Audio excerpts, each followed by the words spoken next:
In-ears. Yes. What are the best in-ears? Oh, no. Oh, no. It's not on our list. And Look. go. If you guys look at the Google search history of every worship musician over the last 10 years, I guarantee there was a 6-month season where you would just see in every single person's Google search history, in-ears, the best in-ears, the only in-ears for worship, the best way to do in-ears for worship. Yeah, that's why I snuck it. It wasn't on our list. I just thought of it. I just thought of it.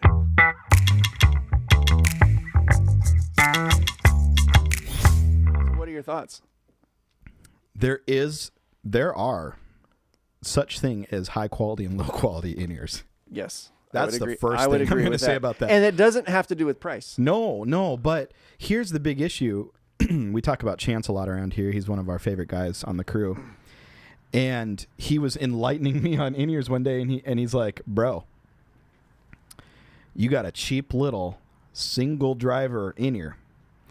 You've shoved it in your ear so that there's now no other sound source getting to your eardrum but what this driver is providing you. And you cram an entire band's worth of instruments down this pipeline through this one little driver into your ear. So you're saying my little AirPods or whatever that come with my phone aren't the way to go? No. Oh, no. I remember when Aviums first came out. That'll date us a little. I remember when Aviums first came out, and every church, including mine, was scrambling to get them.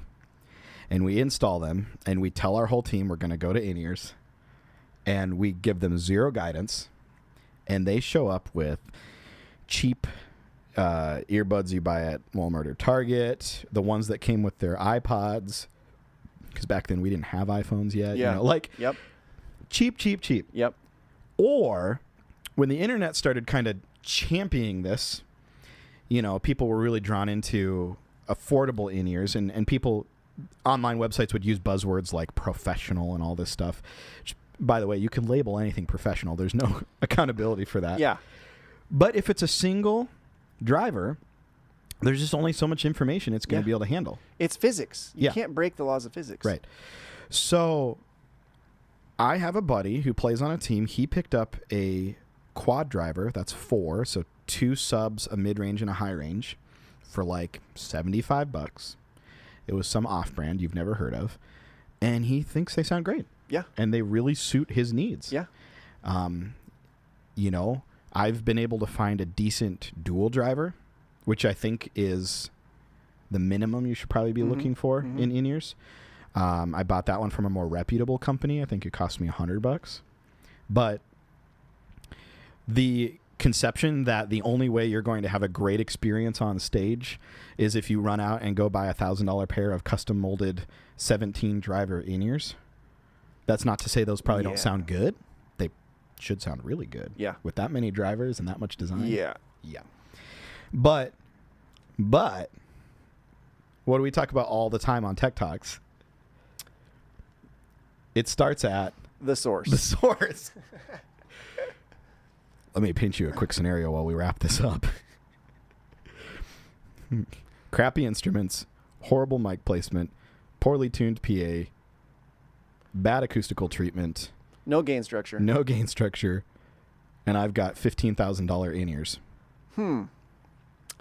Yeah. It's not going to sound good. Yeah, it's not going to sound good. Go ahead. Well, I was going to say, I would add to that by saying, if you spend, a decent amount of time learning your instrument and being confident in the way it sounds and the way you sound playing it, then do you really need a whole lot of information in your ears? Like for me personally, when I play, although I don't do any worship leading, I always play bass or guitar or something like that.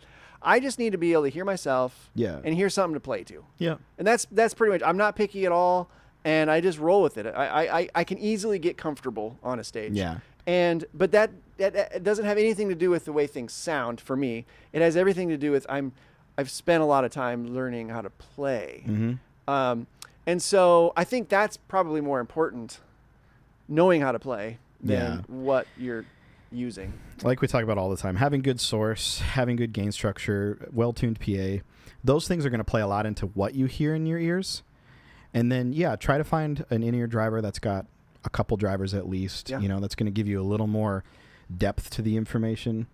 But we'll have to do a whole other tech talk on like mixing your in-ears, because that's it's a totally different topic. And the big thing is, don't turn your in-ears up too loud, people. Yes. And if you buy cheap in-ears, you will cheap is the wrong word. If you buy bad in-ears, you will turn them up too loud and you will hurt your hearing. So correct. Take a little time to do some research and find a multi-driver in-ear that's going to suit your needs.